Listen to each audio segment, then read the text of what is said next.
Bruce Lee stopped a Tonight Show interview on January 24th, 1973, and said something so unexpected that Johnny Carson forgot he was on television. Not a demonstration. Not a martial arts move.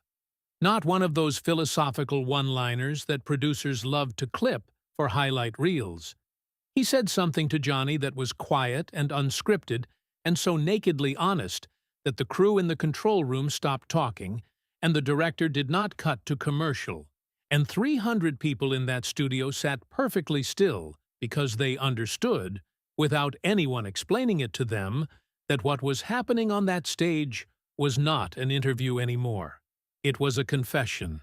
And Johnny Carson, the man who had kept his composure through 20 years of live television, through divorce and controversy and every variety of human surprise, I sat back in his chair and said nothing for a long time.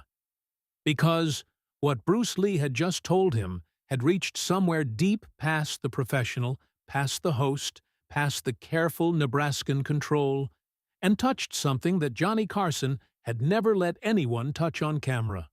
Nobody fully understood what had happened that night until 6 months later, when Bruce Lee was dead at 32 years old, and Johnny Carson, sitting alone in his dressing room after the broadcast that announced the news to America, opened the desk drawer and took out the only note he had ever written to himself after a Tonight Show taping. 4 words, in his own handwriting. 4 words he had written the night Bruce Lee went home from that January studio. He knew. What Bruce Lee knew. What he had told Johnny Carson. What Carson protected in silence for years before finally telling the world. That is the story you are about to hear, and it will change the way you see both of these men forever. If this story already has you, hit that like button right now and drop a comment telling me where in the world you are watching from tonight. Stay with me. Because what happens inside that studio in January 1973 is only the beginning of this. January 24th, 1973. NBC Studios in Burbank, California. The Tonight Show with Johnny Carson was taped every evening at 5:30 for broadcast at 11:30 that night. The crew had been doing this for 11 years. They knew every camera angle, every light position, every rhythm of the show. They thought they had seen everything. They had not seen this. Her Bruce Lee was 32 years old and standing on the exact edge of something. Enter the Dragon was finished. The film was sitting in a vault at Warner Brothers waiting for its July release date, and the people who had seen it privately were telling each other in careful, measured industry language that it was going to change things. Bruce Lee had fought for that film the way he fought for everything, with a precision and a ferocity that left no room for compromise. He had written the story. He had choreographed every sequence. He had insisted on a level of creative control that Warner Brothers found uncomfortable and ultimately accepted because they had watched the footage and understood they were dealing with something they had not seen before. He had no idea how little time he had left. Nobody did. That was the terrible particular cruelty of what was coming. Bruce Lee was not sick in any way that announced itself. He was not tired in any visible way. He was, by every external measure, at the absolute peak of his physical and creative life. The film he had built from his own hands was about to make him the most famous martial artist who had ever lived. The first Asian actor to carry a Hollywood blockbuster on his name alone. The man who would redefine what it meant to be powerful on screen. He had 6 months left on Earth. He knew something was wrong. Not the specific medical thing, not the cerebral edema that would take him in July, not the particular mechanism of it. But Bruce Lee had spent his entire conscious life inside his body in a way that most people spend their lives outside of theirs. He had trained since he was a child, and he had catalogued every sensation, every signal, every response his body made under every condition. He was the most physically self-aware human being of his generation. And in the weeks before that January taping, he had been feeling something he could not name, and could not make stop, and could not find a reason to ignore. Headaches, not terrible ones, persistent ones, the kind that settled in and made themselves at home. He had told his wife, Linda. He had told her in the particular way he told her things he was not certain of yet, carefully, testing the words to hear how they sounded outside his own head. She had told him to see a doctor. He had said he would. He had not yet. He had instead agreed to appear on The Tonight Show to promote Enter the Dragon, and had spent the week before in his hotel room in Los Angeles, and working through his notes for a philosophy course he was developing, writing in his journal, and sitting very still in the mornings in a way that Linda, who knew him better than anyone, recognized as something different from meditation. He was reckoning with something. She did not know what. He did not entirely know what yet either. The green room at NBC Burbank was a particular shade of beige that nobody had ever bothered to change. Bruce sat in the corner chair and turned down the coffee a production assistant offered him, which was unusual enough that the assistant mentioned it to the stage manager, who mentioned it to the director, who filed it away without knowing what to do with it. Johnny Carson was in his dressing room going through his note cards. He had prepared the usual research. Enter the Dragon, the history of Jeet Kune Do, on the martial art Bruce had developed and named. The Green Hornet, which was still the thing most American audiences remembered Bruce from. He had a few questions about philosophy, because he had read enough about Bruce Lee to know that the martial arts were almost beside the point, that what this man was actually doing was developing a way of thinking about human potential that the kung fu movies were just the most visible expression of. He was looking forward to this one, genuinely, which was rarer than audiences understood. At 5:15, Johnny walked past the green room on the way to check in with his producer. The door was open. Bruce Lee was sitting in the corner chair with his eyes closed and his hands flat on his knees, and his face doing something that stopped Johnny in the corridor. Not pain, not sleep.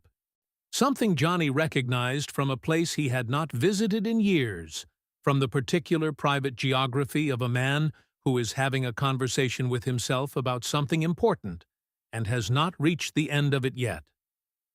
Johnny stood in the doorway for a moment. Bruce did not open his eyes.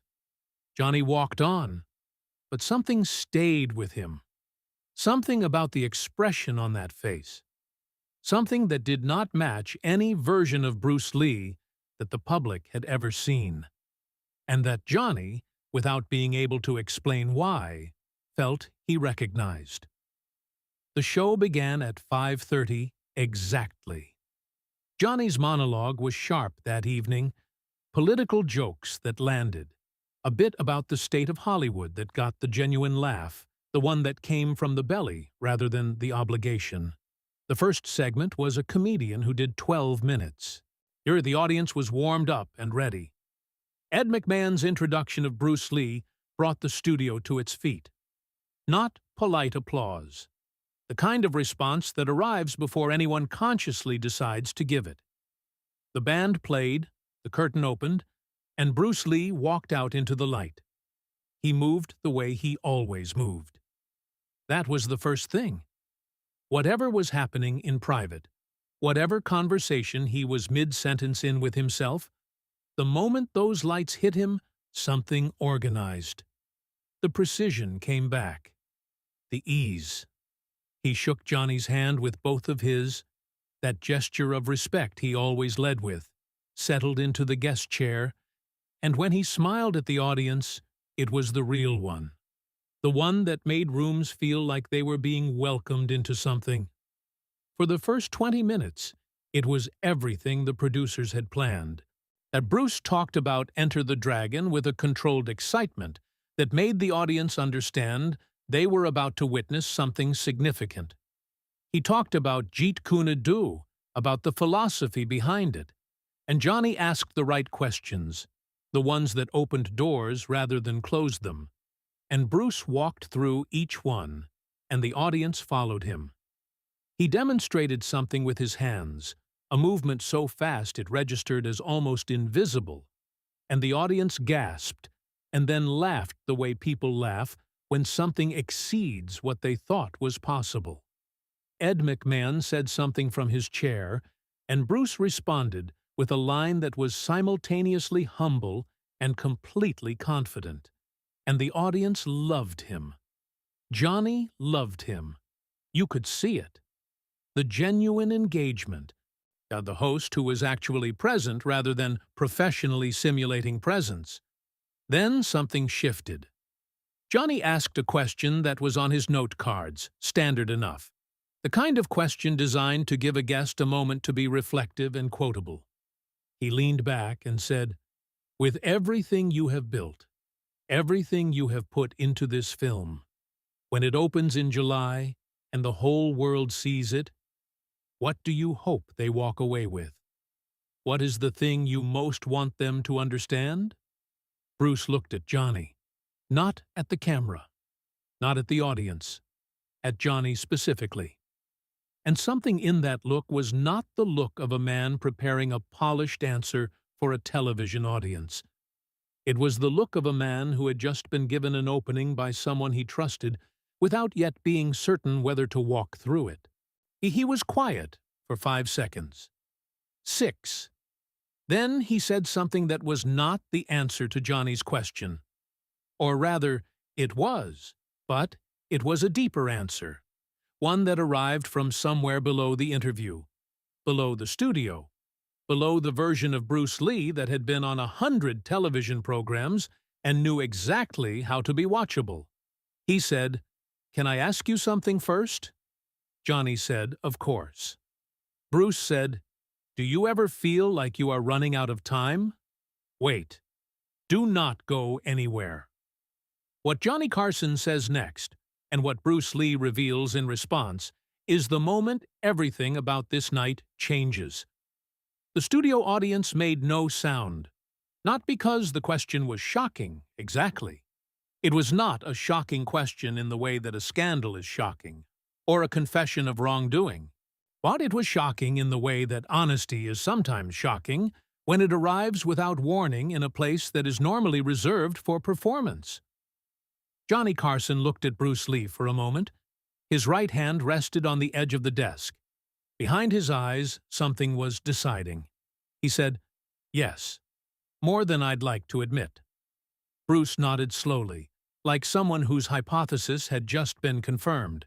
And then, in front of 300 people and the cameras and the 40 million Americans who would watch the broadcast later that night, he stopped being a guest on The Tonight Show and became something else. "I have been feeling something," Bruce said. His voice was different now. Quieter. Not performatively quiet. Genuinely. There's the kind of quiet that comes when a man is saying something he has not said before and is listening to it at the same time as everyone else in the room. For the past weeks. Something I cannot name. I have been training my whole life to know this body, to understand every signal it gives me, and there is something it is telling me that I cannot translate yet. The studio was silent. Johnny said, "What kind of something?" Bruce shook his head, not dismissively, like a man sorting through words for the right one. Not pain, not sickness, more like. He paused, more like a deadline. Johnny said nothing. He understood. "I built this film," Bruce said. "I put everything I know into it. Everything I believe about what a human being can do. About what it means to be truly yourself, not performing yourself, actually being what you are. I did it because I believed the world needed to see it." He looked at Johnny. "I still believe that, but I have been sitting with something this week that I have not been able to put down." He clasped his hands together on his knees. The gesture from the green room. "The same one. What if I do not get to see what it does? What if I build the thing, and the thing goes out into the world, and I am not there when it arrives?" The studio was so still that you could hear the cameras on their tracks. Now, these words. 40 years later, the people who were in that room have been asked about this night dozens of times. And what they all say, independent of each other, is that the thing that made those words land so hard was not what Bruce Lee said. It was how he said it. There was no performance of sadness in it. There was no bid for sympathy, and he was simply thinking out loud, genuinely, in front of strangers, the way people do when something is pressing against them hard enough that it finds a way out, regardless of the audience. Johnny Carson leaned forward. He set his note cards face down on the desk. He did something he almost never did in the middle of an interview. He took a breath, a visible one, and let the air out slowly, like a man setting something down. He said, "I think I understand what you mean." Bruce looked at him. Johnny said, "Every night I walk out here. Every night I do this show, and I give it everything I have, and there is a version of me that wonders, when it is over, when I am gone, whether any of it stayed with anyone, whether it mattered, whether I will have done something with this time that will have been worth the time." He was not performing this, and the crew knew the difference and later said so. He said, "I think what you are feeling is the thing that all of us who do something real are afraid of. Not failure, not death exactly. The gap, the space between what you made and whether it was enough." Bruce Lee looked at Johnny Carson for a long moment, and then, slowly, he smiled. Not the audience smile. The real one, smaller, the one that arrived from somewhere that took longer to reach. He said, "You understand this?" Johnny said, "More than I've ever told anyone. Subscribe right now."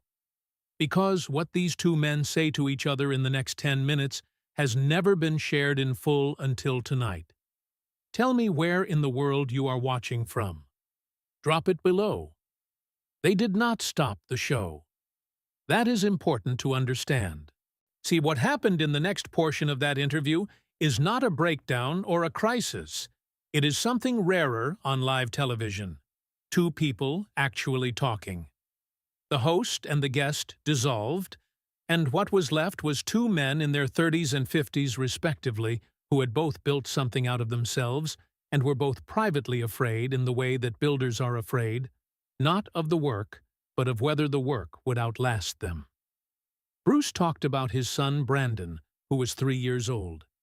He talked about him not with the sentimental softness that celebrities deployed on talk shows when they mentioned their children, but with a specific, concentrated love that had weight to it. He said, "I want him to see the film when he is old enough. I want him to understand what his father believed, what he built, and why." He paused. "I want to still be here to explain it to him. But I want the film to exist, in case I am not." Johnny said nothing. He let it land. He said, "You are going to be here." Bruce smiled. "Maybe." He said it not as a joke and not as a dark thing.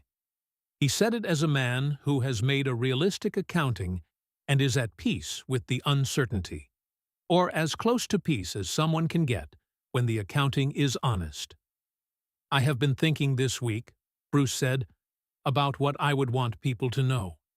If I could not be there to say it myself. If the film had to speak without me." Johnny said, "Then say it now. You have 40 million people tonight." Bruce Lee looked at the camera. He had looked at cameras his entire adult life. This look was different. This one was not performed at all. And this was a man speaking directly through a piece of glass to whoever was on the other side of it. He said, "The body is a tool. That is what most people misunderstand about what I do. They see the speed, the power, and they think this is the point. But the body is a tool. What you are trying to build is a self that is true, not a self that performs well, a self that is actual. That is what I have been trying to teach. That is what I put into this film. That is what I want to leave behind, if that is what I am doing." He stopped. "Then, I want it to be enough." The audience was silent for 2 full seconds. Then the applause began.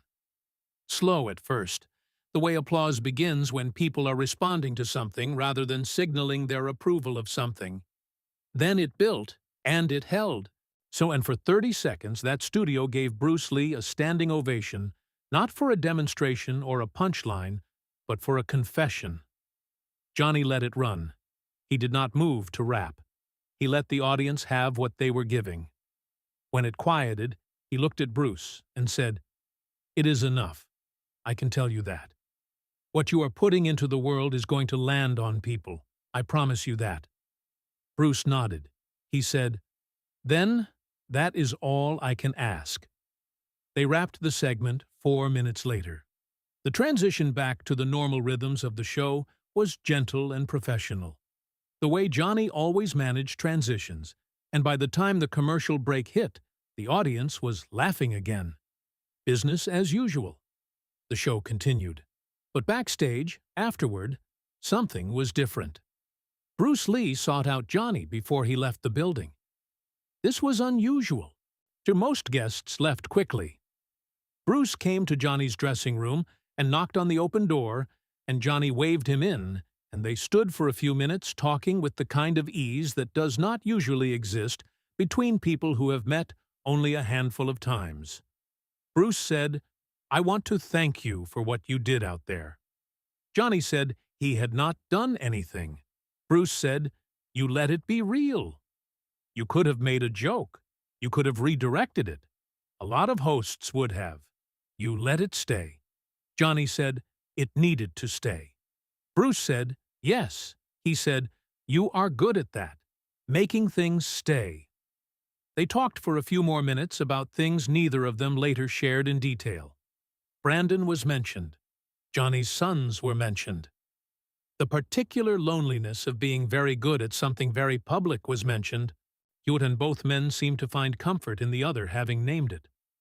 When Bruce left, Johnny sat down at his dressing room desk and wrote 4 words on a piece of notepaper. He knew. He knew. He did not know that evening what he meant by it. It would take 6 months for the meaning to arrive. In the weeks that followed, Enter the Dragon completed its post-production. The promotional materials were finalized. The release date was confirmed for July. Bruce Lee returned to Hong Kong. He continued training. He continued writing. He had conversations with colleagues about future projects, roles he wanted to play, films he wanted to build next. On July 20th, 1973, in the apartment of actress Betty Ting Pei in Hong Kong, Bruce Lee lost consciousness. He was taken to Queen Elizabeth Hospital. He was pronounced dead at 32 years old. The cause was cerebral edema, a swelling of the brain. The headaches he had mentioned to Linda. The something he could not name. Enter the Dragon opened 26 days later. He did not get to see it. Johnny Carson received the news by phone on the morning of July 21st, Pacific Time. His assistant knocked on the office door and came in with a face that told him before she said a word. Johnny was quiet for a moment. He thanked her. He asked to be left alone. He sat at his desk for a long time. He opened the drawer. The notepaper was where he had left it 6 months before. He knew. He knew. What Johnny understood in that moment, sitting in the office with the door closed, was what Bruce had been telling him in January. Not specifically, not medically, but in the way that people sometimes know things before the facts confirm it, in the way that a man who has spent his life studying his own body might feel something shift in a way he cannot explain but cannot dismiss. He had not been performing sadness that night. He had been performing hope. The thing about the deadline. The thing about wanting to still be there when the film arrived. These were not metaphors for existential anxiety. These were the observations of a man whose body was already telling him something that the doctors had not yet confirmed, and he had chosen, instead of retreating from it, to walk onto a stage in front of 40 million people and say what was true. To use whatever time the cameras gave him to say the thing he most needed to leave behind. I want it to be enough. If you are not subscribed yet, do it right now. The story is not finished. What Johnny Carson does with what Bruce Lee gave him that night is the part that nobody has told before. Johnny Carson did not speak publicly about that January interview for years. He mentioned Bruce Lee's death on the air briefly, with the particular restraint he brought to genuine grief, the restraint that people who did not know him well sometimes mistook for coldness, and people who did know him recognized as the opposite. He read a brief tribute. He moved on. But privately, something had changed. People who worked closely with him in the year after Bruce's death noticed that Johnny asked different questions. Not different topics necessarily, but a different quality of question. He started asking guests things that had more room in them, things that left more space for an honest answer. He started letting conversations go longer when something real was happening, instead of pivoting back to safety on schedule. He started trusting the silence between moments rather than filling it reflexively. He never explained this to anyone. But people who had watched him for years felt the shift. In 1983, 10 years after Bruce Lee's death, Bruce Lee's widow Linda appeared on The Tonight Show. It was a careful, warm segment. Linda was composed and thoughtful. They talked about Bruce's legacy, about the way his films and philosophy had continued to grow in influence in the decades since his death, about Brandon, now 18, who was building his own life. And at the end of the segment, Johnny said something. He said, "I had the privilege of having Bruce on this stage for the last time in January of that year. And I want to tell you something, Linda. Something I have not told anyone." Linda looked at him.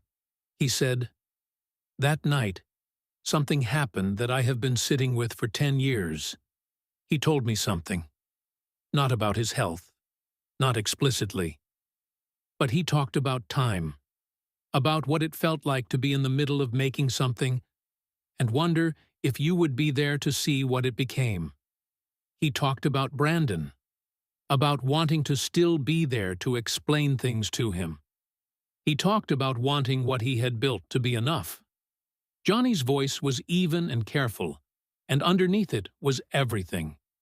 He said, "I have thought about what he said almost every night since then. Because what Bruce Lee understood, what he had the courage to say out loud when most people would have kept it private, is something I have been trying to hold on to.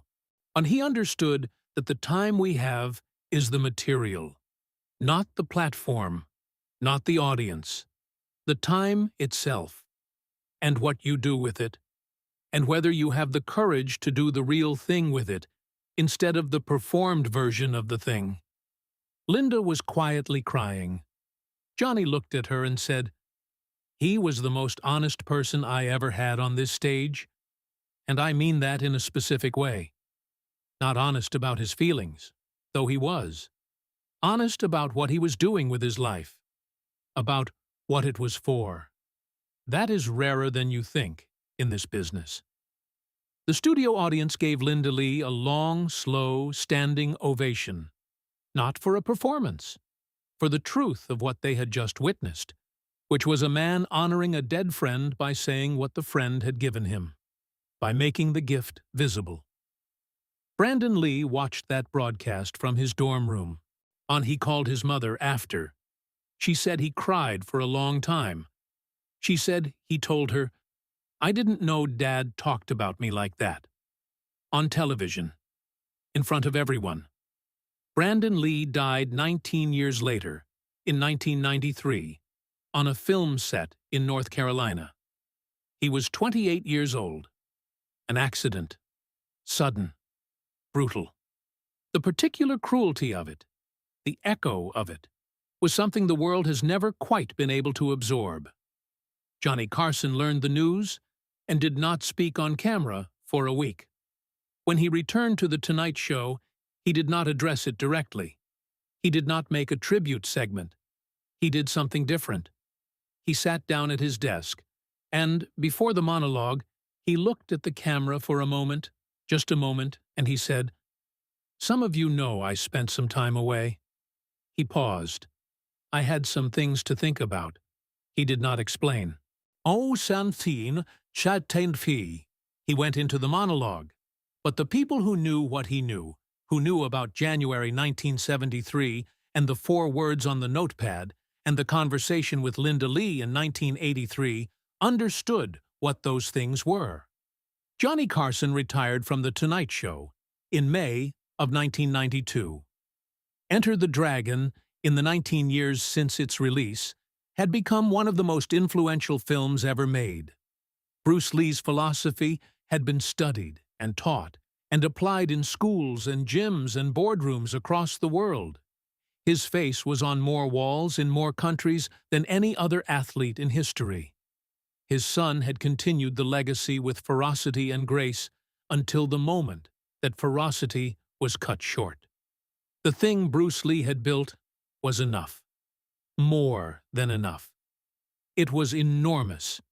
It had landed on people the way he had hoped it would land. The way he had confessed to Johnny Carson, he was afraid it might not. It had changed things. He had not been there to see it. But it was there. Undeniably, permanently, irreversibly there. Johnny Carson died on January 23, 2005. He was 79 years old. Among the few personal effects found at his desk in Malibu was a piece of notepaper, worn thin from being handled over 3 decades, with 4 words written in his own hand. He knew. He knew. The people who cleaned out that office understood the note was significant. One of them, a woman who had worked for Johnny for many years, recognized the handwriting but not the context. She asked his family what it referred to. They did not know. The answer had been given, in full, on a January night in 1973, on a stage in Burbank, California, and in front of 300 people and 40 million more. It had been given by a 32-year-old man who felt something he could not name but would not pretend away. Who chose, when given the camera and the time and the audience, to use it for the honest thing instead of the easy thing. Who said, "I want it to be enough." It was, Bruce. It was more than enough. And because you said it out loud, because Johnny Carson let it stay, because 40 million people heard it and took it home with them and turned it over in their minds in the weeks and months that followed, you gave something to everyone who watched that night that is still being passed forward. The courage to make the real thing, and to say, out loud, that you hope it matters. If this story reached you tonight, subscribe to this channel right now. And we bring you stories about the moments when fame and truth and time collided in ways that changed everyone in the room. Share this video with someone who is in the middle of building something. Someone who needs to hear that the work is enough. That it is worth doing even when you cannot see the end of it. Drop a comment below and tell me where in the world you are watching from tonight. And tell me this: is there something you are building right now that you are afraid you will not get to see finished? Because Bruce Lee's answer to that fear is the most honest thing I have heard in a long time. Make it anyway. Make it real. Say it out loud. And hit that hype button if this channel gives you something worth coming back for.